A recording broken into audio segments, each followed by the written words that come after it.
하루에도 수백 개씩 쏟아지는 경제 뉴스들. 복잡하고 재미없고 깊이가 없어서 실망하셨습니까? 복잡한 건 쉽게, 쉬운 건 재밌게, 재밌는 건 깊게 전해드립니다. 언더스탠딩. 유튜브에서 언더스탠딩을 검색하세요. 네, 이제 질문 좀 드려도 되나요? 아 그럼요. 예. 다 이 사실은 일본의 금리가 일본의 부동산하고도 관련이 있는 걸 거 아니에요.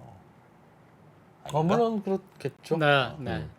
일본은 집 살려고 돈 빌리려 가면 금리 몇 %쯤 받습니까? 1% 안 됩니다. 1% 안 되고. 진짜 싸긴 그렇습니다. 싸다. 집값이 10억 원이면 얼마까지 빌려줍니까?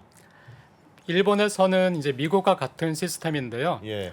거의 뭐 100% 가까이 론은 가능해요. 그런데 와. 심사를 받아야 되는데 그 심사에서 가장 중요한 것이 이제 연소득이죠. DSR은 기존에- DSR은 있는 거군요. 그러니까. 네. 예. 그래도 소득이 어느 정도 되면 그 일본은 뭐 50년 만기 뭐 이런 것도 있다면서요. 50년 만기까지는 없고요. 예. 30년 만기가 제일 긴 걸로 제가 알고 있습니다. 원금도 30년 동안 다 갚아야 됩니까? 그렇습니다. 30년 동안 이자와 원금을 같이 갚는 거죠. 분할해가지고. 분할해가지고 네. 그러면 소득이 좀 있어야 되겠네요. 100%. 그런데 원리금이 갚는 원리금이 소득의 뭐 몇 % 이상은 넘어가면 안 된다. 그렇습니다. 어. 내 그 소득이 내가 작년에 그 세무 세금 낸? 신고한 것이 예. 있죠. 예. 이걸 은행에 제출을 하면은 은행에서는 당신이 받을 수 있는 그 최대한의 론은 얼마다. 얼마까지입니다 하는 것이 나옵니다. 그러면 부동산 집 살 때 네. 그래도 대출 받기가 좀 쉬운 구조예요? 아니면 네. 넉넉하게 잘 못 받는 그런 구조입니까? 대출 받는 게 그렇게 어렵지 않습니다. 그러니까 어. 당신이 대출 받을 수 있는 것은 소득이 없는 사람은 받을 수 없죠. 예. 그러니까 갚을 수 있는 돈이 능력이 예. 없는 사람은. 하지만은 당신 능력이 이만큼이니까 이만큼까지는 그 대출 받을 수 있습니다라고 예. 하니까 그리고 일본도 최근에 부동산 가격이 올랐어요. 예. 그래서 2018년 그 12월을 100으로 본다면은 예. 지금 현재가 한 120 정도. 오, 그 많이 사이- 올랐네요. 예. 20%니까 20%. 예. 일본으로서는 굉장히 많이 오른 거예요. 예. 한국만큼은 아니지만 많이 오르긴 했지만은 네. 20%밖에 안 올랐기 때문에 그 2018년부터 따진다면은 아직도 일본의 예를 들어서 뭐 내가 일본의 웬만한 기업에서 일을 한다. 예. 그래서 일을 한다고 생각한다면은 그 사람들이 도쿄에 있는 평균적인 집을 사는 건 어렵지 않아요. 지금 네. 네. 직장에서 한 30분 정도 거리에서 출퇴근하려고 하면 네. 도쿄 안에서 네. 얼마쯤 합니까? 평균 1억엔 정도면은 살 수 있어요. 10억 우리 네, 돈 10억 10억 정도. 정도. 예.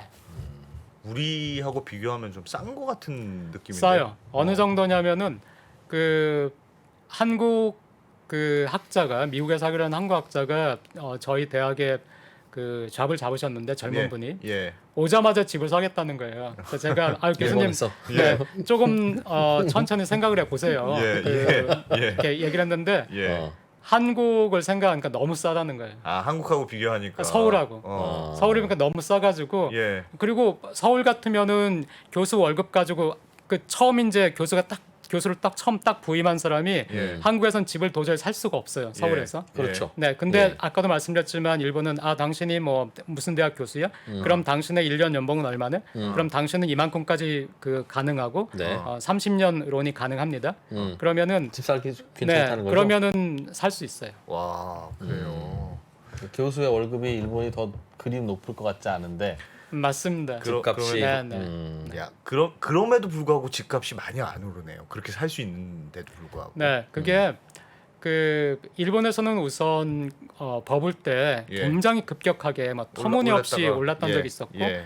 그 뒤에 15년 동안 한 해도 빠짐없이 집값이 내렸었고요. 예. 2005년까지 집값이 내렸고 이제 2005년부터는 집값이 경제 상황과 연동해서 움직여요. 예. 그래서 경제가 좋아지면 좀 올라가고 2005년부터 따진다면은 지금까지는 꾸준히 오른 셈이고요. 예. 전반적으로는 또 2018년도부터 따지면은 이제 코로나 겪으면서 좀 더 그 사이 20%가 좀 많이 올랐고요. 올랐지만은 일본 사람들은 그 버블이 끝나고 그다음에 그 버블이 끝나면서 곧장 그 노동 가능 연령이라고 하죠. 15세에서 64세. 그 인구가 90년대 중반부터 줄기 시작했고 예. 또 일본의 인구가 2010년대부터 줄기 시작하면서 일본에서는 이 부동산에 대한 수요가 강력하지가 않고 또 과거의 경험 때문에 거의 부동산을 투자 개념으로 보는 사람을 거의 못 봤어요, 주변에서. 그냥 살 집으로. 네, 네. 어. 그러니까 내가 앞으로 살아야 되는데 네. 내가 살아야 되는 집을 내가 월세로 할 것인가? 일본 전세가 없으니까요. 예. 월세로 할 것인가 아니면 내가 살 것인가? 그냥 론 받아서 네네네. 그냥 쭉 나눠서 네네네. 갚으면서 살 거냐? 요거의 차이지. 어. 부동산을 사가지고 인생 한번 어떻게 역전해보자. 이거는 가능하지도 않지만 그런 기대를 가지고 있는 사람도 없고요. 단지 예. 이거는 있죠. 지금은 부동산이 싸니까 지금 사는 게 좋겠다라든가. 예. 아 지금은 벌써 20%나 올랐어. 내가 뭐 3년 전에 샀어야 되는데 늦었어. 예. 뭐 이런 것들은 있어 일본도. 근데 여기서 투자의 개념이 아니라 어차피 내가 사야 되는 집이라면은 예. 좀 더 쌀 때 샀어야 되는데 하는 그런 건 있습니다. 그러면 주택의 공급은 활발하게 꾸준히 잘 됩니까? 네, 공급은 활발하게 꾸준히 되고 있고요. 또 일본 같은 경우에는 한국도 서울도 마찬가지지만 그 재건축, 재개발 네. 이런 것이 지난 20년간 굉장히 도쿄에서 활발하게 있었거든요. 예. 그러니까 과거의 구 도심에 있는 주택들이 없어지면서 이제 새로 큰 빌딩들을 짓는 식으로 해가지고 예. 공급은 뭐 계속 꾸준히 있었죠. 그러면 10층 건물이었던 걸 20층으로 올린다는 뜻 아닙니까? 네, 처음에는 그랬죠. 처음에는 그냥 주택 단지였는데 네. 일반 주택이었는데 그 주택을 헐고 거기에다가 이제 아파트를 올리니까 그 주택 갖고 있었던 분들은 떼돈을 벌었을 텐데요, 그럼. 떼돈까지는 아니지만 뭐 그런 분들 있죠. 그러니까 도쿄 안에서는 꽤 넉넉한 그런 크기의 좋은 위치의 아파트를 가지게 됐죠. 그 주택을 예. 가지고 계셨던 분들은요. 네. 그런데 그 이제는 일본에서 인구가 줄어도 이제 세대 수는 늘잖아요. 네. 부모로부터 독립하니까 인구가 줄어도 세대 수는 늘지만 그것까지도 이제 더 이상은 안 돼요. 일본은 이제 세대 수도 이제 더 이상 늘 수가 없어요.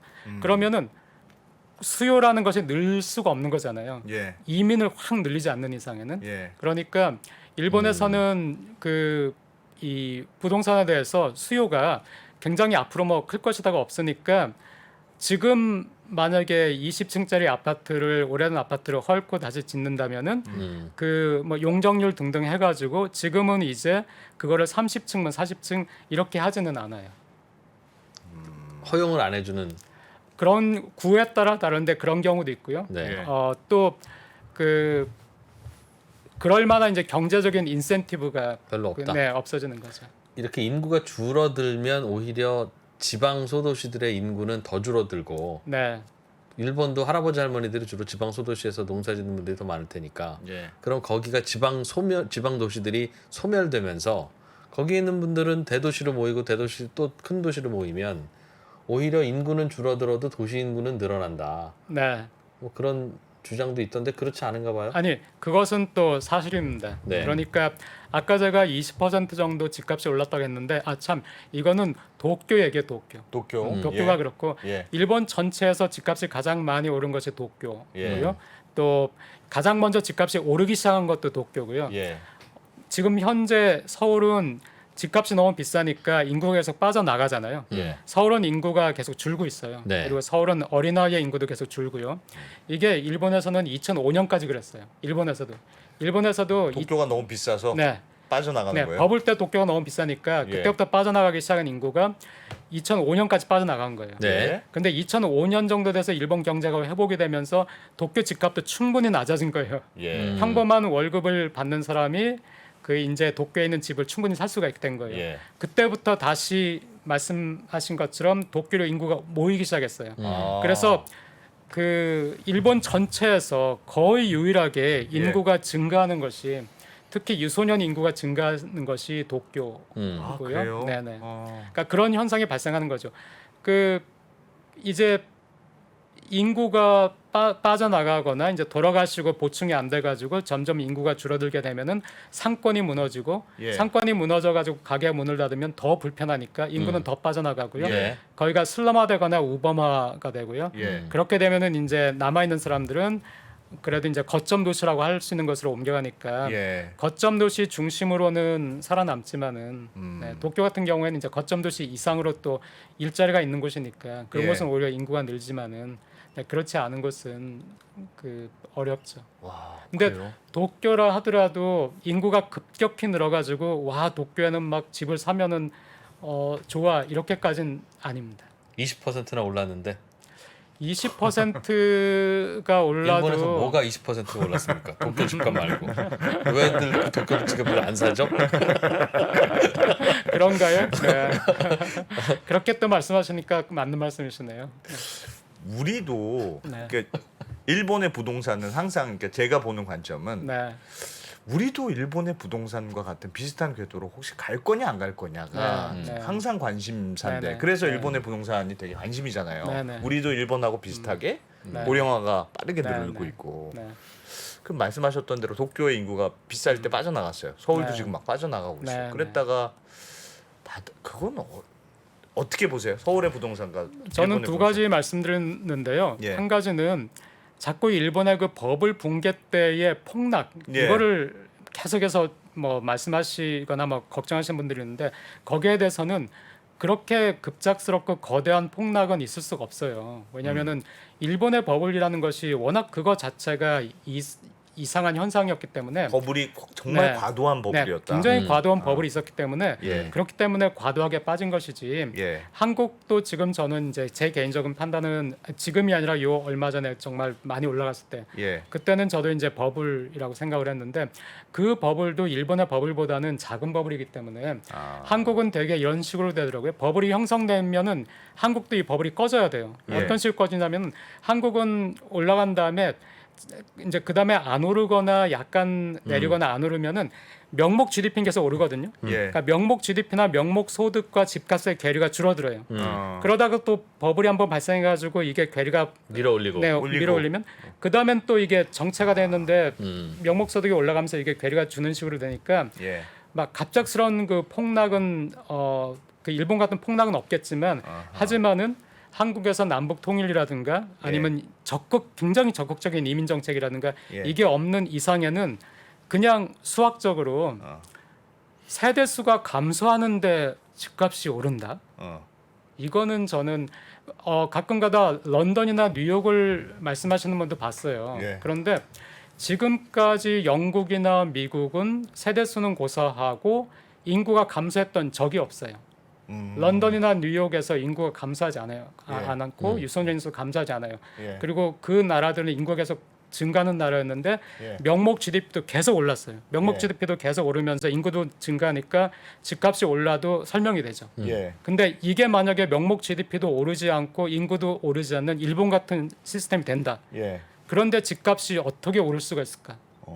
네. 그렇죠. 그렇지.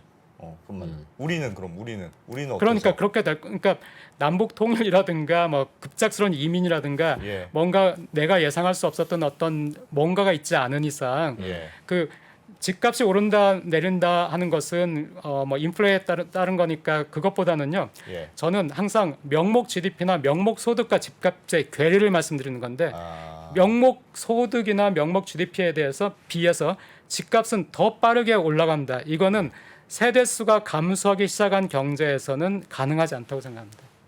더 빨리 올라가는 건 네네 그렇습니다. 네. 그러니까 그런 그렇지. 급락은 없더라도 네, 급락은 없더라도 같이 움직이는 거는 가능한데 예. 예. 네, 소득에 비해서 지금처럼 지난 과거 뭐 2, 3년처럼 예. 소득에 비해서 너무 급작하게 올라가가지고 대기업에 다니고 있는 사람조차도 예. 서울에서 새롭게 부모님의 도움을 받지 않는다면은 집을 살 수 없는 이런 환경이 된다면은 예. 네, 그러면 이것이 이런 이상한 그 현상이 계속해서 유지된다는 것은 네. 저는 가능하지 않다고 생각합니다. 그렇지. 세대 수 가구 수보다 어. 집이 많으면 어. 남는 집이 생길 텐데 네. 그 집은 비워놓을 뭐하냐. 이유가 없잖아요. 근데 이제 주로 이렇게 얘기하거든요. 이제 부동산 서울 부동산, 특히 강남 부동산 불패를 말씀하시는 분들은 그럼에도 불구하고 돈 벌면 강남 집 살려고 하고 경기도에서 살다가 돈 벌면 서울로 들어오려고 하고 서울에서 살다가 돈 벌면 강남으로 들어가려고 하고 강남에 살다가 더 새 아파트로 들어가려고 하고 그런 게 수요에 계속 이렇게 계단은 있는 거 아니냐. 네, 그거는 저는 가능하다고 생각합니다. 네. 그거는 그 부유층이 형성하는 그런 어떤 그 부동산 시장 예. 이거는 그렇죠. 제가 지금 말씀드린 전체적인 그 동학하고는 따로 조금 또 다른 움직이는 거고, 예. 거니까. 네, 그거는 뭐 일본의 그럴 수 경우도 있다고. 그랬습니까? 일본의 경우도 예를 들면 부동산 경기가 정말 안 좋았을 때도 도쿄에 진짜 노른자위 이런 부동산 그런 건 또 오르고 그런 게 있었어요 일본에서도. 일본은 그렇진 않았는데요. 네. 그 도쿄의 그 노른자 위의 부동산이 버블 때 너무 심하게 오른 거예요. 다른 데 비해서. 다른 데가 2배, 3배 오를 때 6배 이렇게 올랐던 곳이니까 그거만큼 떨어졌는데 네. 한 번 전부 다 떨어지고 나서는 더 이상 떨어지지 않거나 올리기 시작할 때 가장 먼저 오른 곳은 이제 노른자 땅이죠. 그렇게. 네. 일본은 한번 집을 지으면 얼마 정도 가서 다시 재건축을 해야 됩니까? 그 몇 년인지 뭐 그런 거는 제가 모르지만 한국보다는 훨씬 길어요. 한국은 보통 30년 되면 막 재건축하고 예, 싶어서 막 예, 그러시잖아요. 예. 일본은 뭐 50년, 60년 된 그런 그 아파트 같은 경우에도 네. 여전히 뭐 월세가 나가고 있으니까 동경 같은 경우에는요. 그게 효율적인 거죠? 되게 아닌가요? 그거는 효율적이라고 그것까지는 봐야 되나요? 모르겠어요. 아니면- 근데 일본에서는 굳이 새로 집을 짓는다, 예. 재개발을 한다 할 것 같으면은 일본에도 이제 오래된 예전의 그 주택, 예. 네, 낮은 주택 그런 것들이 도쿄에도 남아 있으니까 그것들이 개발이 되는 거지. 30년 된 아파트를 때려 부셔가지고 새로 짓는다? 이거는 일본에서는 뭐 상상할 수 없는 일이죠. 근데 우리는 그거는 그렇게 30년짜리 때려 부셔도 더 높이 지면 이렇게 개발 이익을 기대할 수 있으니까 그런 거. 개발 이익의 기대감이 낮은 거겠죠, 그건. 네. 그리고 제가 한 가지 또 말씀드리고 싶은 거는 예. 워낙 부동산 때문에 이제 그 희비가 바뀌고 하니까 예. 한국에서 관심도 많으시지만 그래서 이제 자꾸 예측하려고 하세요. 어떻게 막 될까, 오를까, 내릴까. 그러니까요. 근데 저는 그렇게 생각해요. 이 부동산이라는 것은 예측의 차원이 아니라 우리가 만들어가는 게 이 부동산 가격이고 부동산 시장이거든요. 예. 우리가 어떤 제도, 공급을 어떻게 하느냐, 또 법제도를 어떻게 하느냐, 그 론을 어떻게 하느냐 이런 예. 제도에 따라서 부동산 시장은 컨트롤하는 게 가능해요. 그렇기 때문에 저는 오를까 내릴까를 고민하기보다는 어떻게 해야 안정적인 부동산 시장을 유지할 수 있을까? 어떻게 해야 평범한 서민이 예. 주거에 대해서 고통받지 않을까? 예. 저는 이거의 논의에 초점이 있어야 된다 생각합니다. 2%가 주식에 대해서는 100마디 중에 한마디도 안 더 하면서 예. 부동산 얘기가 나오면 99마디를 제가 하는 이유가 바로 이겁니다. 부동산 가격은 만들어가는 거예요. 주가는 만들어가는 게 아니지만 그러니까 이렇게 해야 된다. 저건 잘못이다. 저렇게 하니까 더 오른다. 이런 말씀을 드리는 거죠. 근데 도쿄에서는 평범한 직장인이 크게 고민 안 하고 집을 살 수 있다는 얘기가 너무 매력적으로 들리네요. 네, 네. 그건 마치 서울에서는 평범한 직장인이 큰 고민 안 해도 차를 살 수 있다는 게 너무 매력적으로 들립니다라는 말과 비슷해요. 그거 사서 뭐 하게? 일본의 입장에서는 뭐 오르는 것도 아닌데 왜? 굳이 왜? 아 그래서 이제 시간 얼마 안 남으셨죠? 네, 얼마 안 예, 남았잖아요. 예, 네. 예. 그래서 그 말씀을 드리고 싶어요. 한국에서 제가 하는 게 그 한국도 이제 뉴 노멀로 들어가는 거예요. 그러니까 예. 상식을 바꿔야 돼요. 지금까지 인구가 증가하고 있던 시대, 그 시대의 상식을 지금 계속 가지고 있으니까 부동산도 막 이렇게 우리가 고민을 하는 것이고 그런 예. 것인데 그 지금 또 한국은 임금이 높은 곳에서는 막 계속 높고 사람이 예. 없다고 하고 예. 또 한쪽에서는 일자리가 없어서 청년들이 너무 고통을 받잖아요.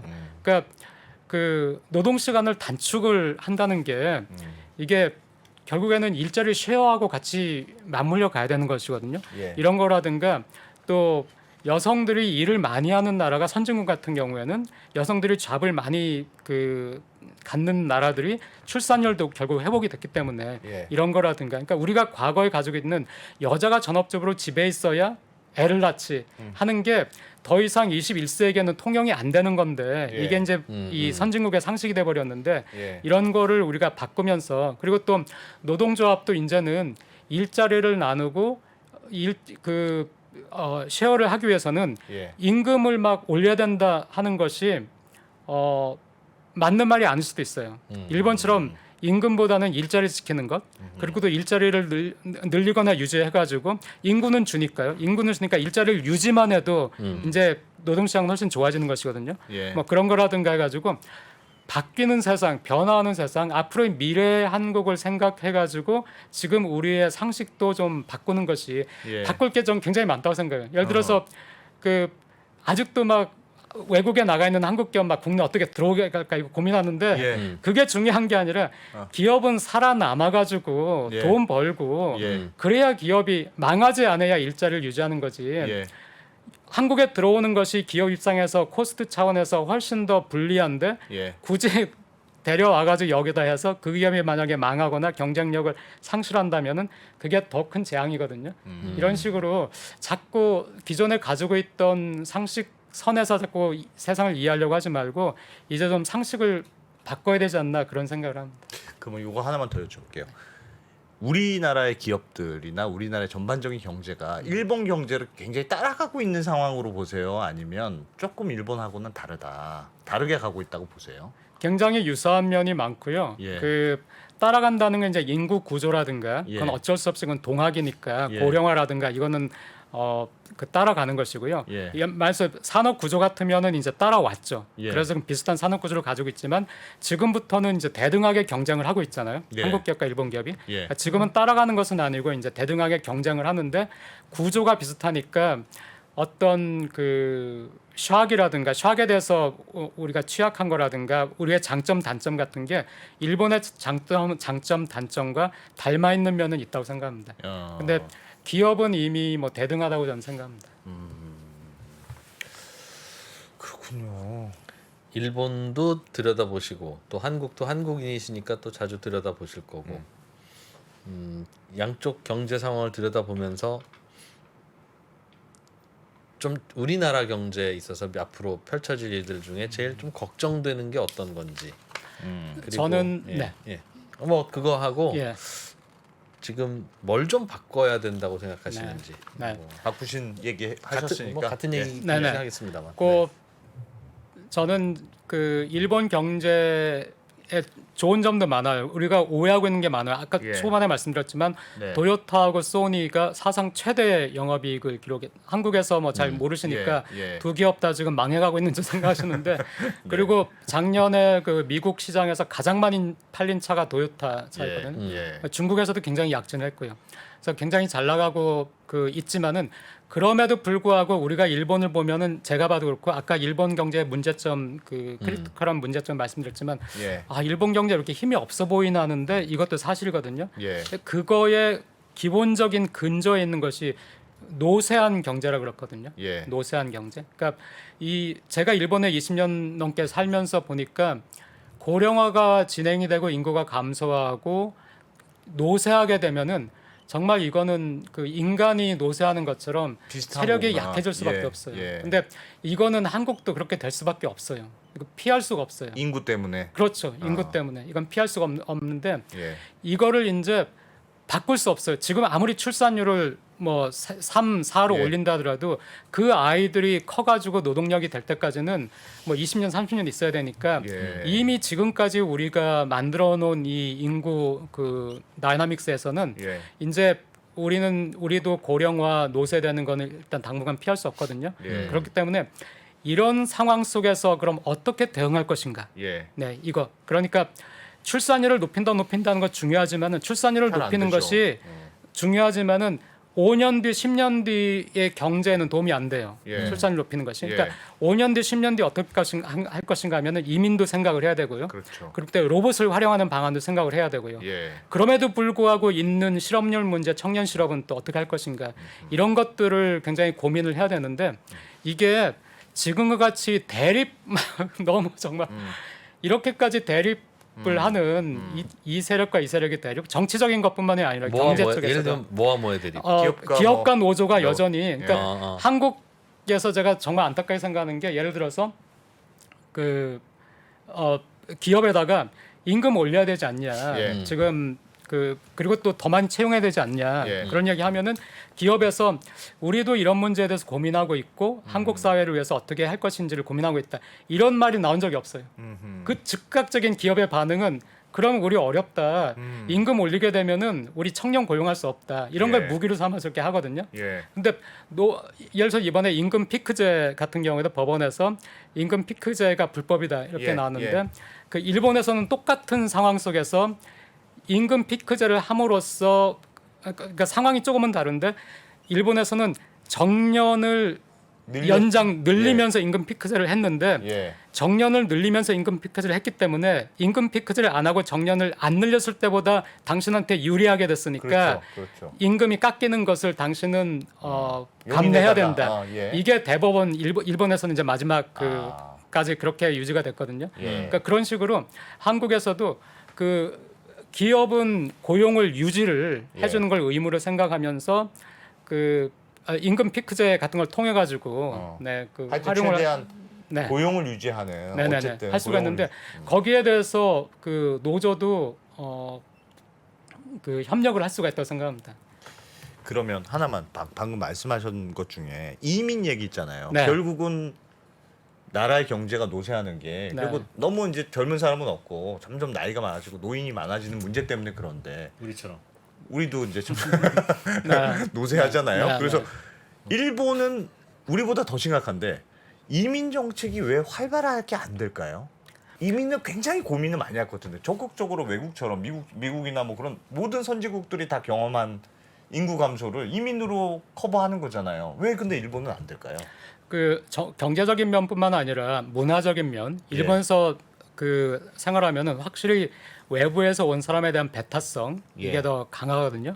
그러니까 이민에 대한 거부감 이게 일본에서는 굉장히 강했고요. 그리고 또 하나 그 일본은 근데 지금은 이제 일본이 굉장히 적극적으로 그 이민을 받고 있어요. 일본에서 영주권을 받기가 쉬워졌는데, 근데 이것도 이제 한국에서 그 전환이 필요한데요. 그 생각이 전환이 필요한데 한국에선 여태까지 외국인 노동자 하면은 늘 3D만 생각해요. 3D. 어떻게 생각하면은 한국에서 이제 퇴출이 됐어야 할 그리고 그 자산이 다른 곳으로 옮겨가야만 했던 퇴출됐어야 됐던 한 개 기업을 외국인 노동자 값싼 외국인 노동력을 유입함으로써 이걸 지킨 거예요.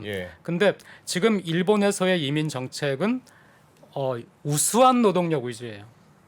그러니까 그 이민을 원하는 사람이 있을 때, 일본 오기를 원하는 사람이 있을 때 이걸 점수화를 해가지고 이 사람의 퀄리티를 그 채점을 한 다음에 이게 어느 성적 이상이 되면은 굉장히 빠르게 그 비자를 주고 또 영주권도 쉽게 해놓은 그런 시스템이거든요. 그렇게 해가지고 어차피 이민을 받을 거면은 그 우수한 인력을. 근데 생각해 보면은 유럽이든 미국이든 어디든 우리가 미국 이민이나 이런 거 생각해도 돈이 있고 능력 있는 사람 위주로 그나저나 받길 원하잖아요. 그러니까 우리나라는 여태까지 반대로 한 거예요.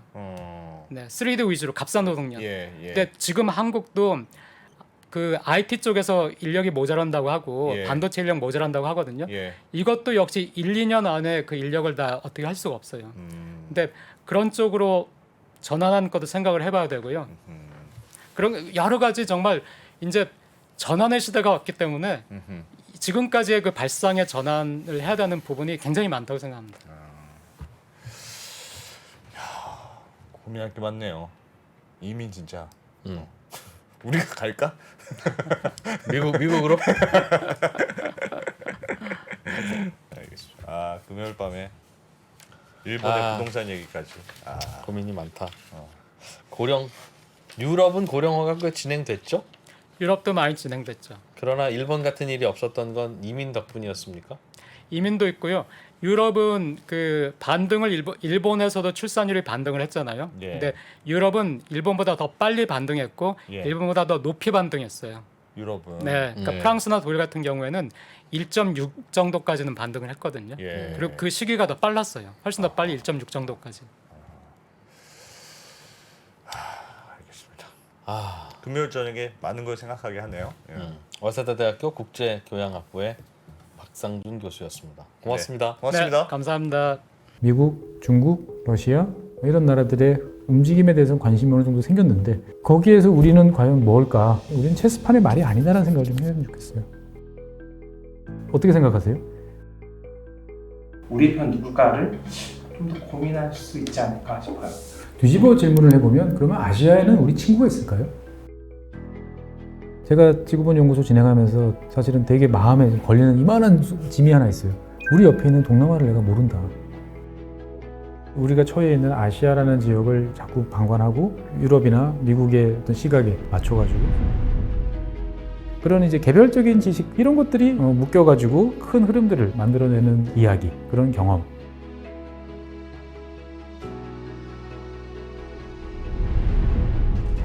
작고 잡다한 지식이라도 그것들을 절대 무시하지 말라. 나는 그건 되게 긍정적이고 그런 지식들을 연결해서 말 그대로 위즈덤이잖아요. 정말 현명해지고 뭔가 남들하고는 좀 차별화된 그러한 관점 그리고 그러한 비전